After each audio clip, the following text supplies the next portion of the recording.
40 years.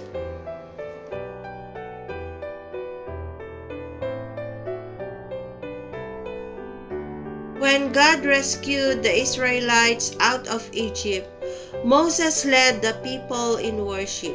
He made up a song of praise. I will sing unto the Lord, for he has triumphed gloriously. Moses sang of all the great things God had done for Israel.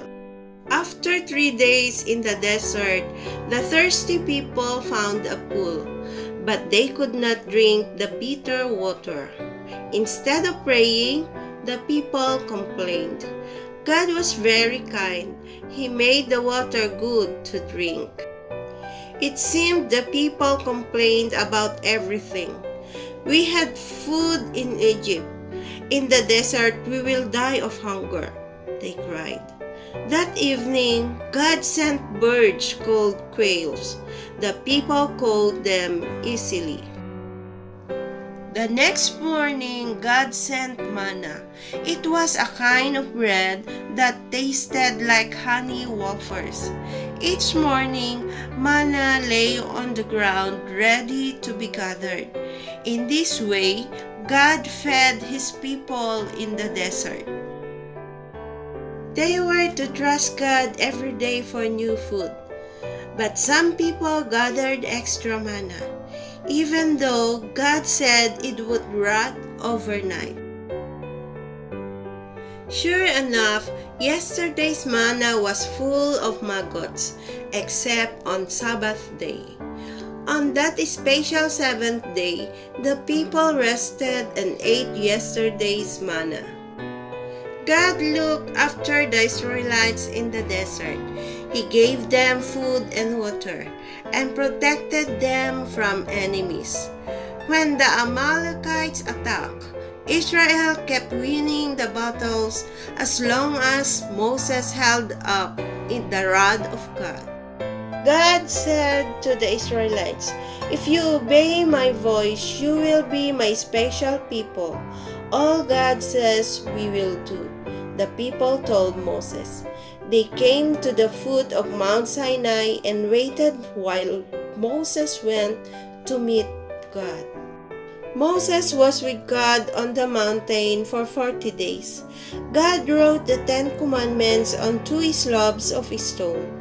He told Moses how he wanted his people to live.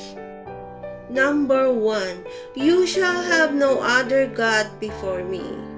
Number 2, do not make or bow down to images. Number 3, do not take the Lord's name in vain. Number 4, remember the Sabbath day to keep it holy. Number 5, honor your father and your mother. Number 6, you shall not murder. Number 7, you shall not commit adultery. Number 8, you shall not steal. Number 9, you shall not tell lies. Number 10, you shall not covet. While Moses was with God on Mount Sinai, the Israelites did something dreadful. They ordered Aaron to make a golden calf, and they worshipped that instead of God. God was very angry, so was Moses. When Moses saw the calf and the people dancing, he smashed the stone tablets on the ground. Angrily, Moses destroyed the golden idol. The wicked men who worshipped it were killed. God replaced the 2 stone tablets. He told Moses to build a tabernacle, a big tent with a fence around it, where God would dwell with his people. They were to worship God there. The pillar of cloud and fire showed God was present with them.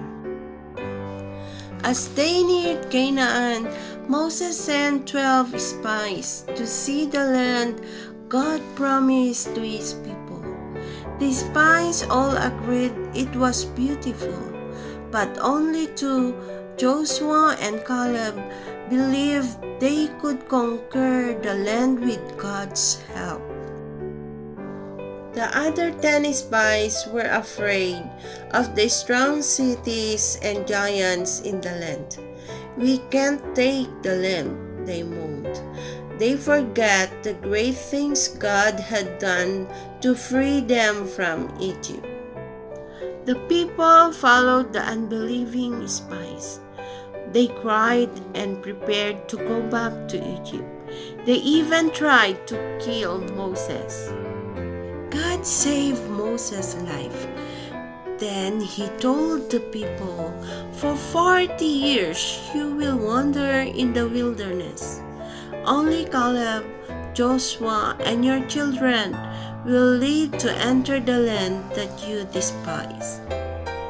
40 years, a story from God's Word, the Bible, is found in Exodus 15 to Numbers 14. The entrance of your words gives light. Psalm 119, verse 130.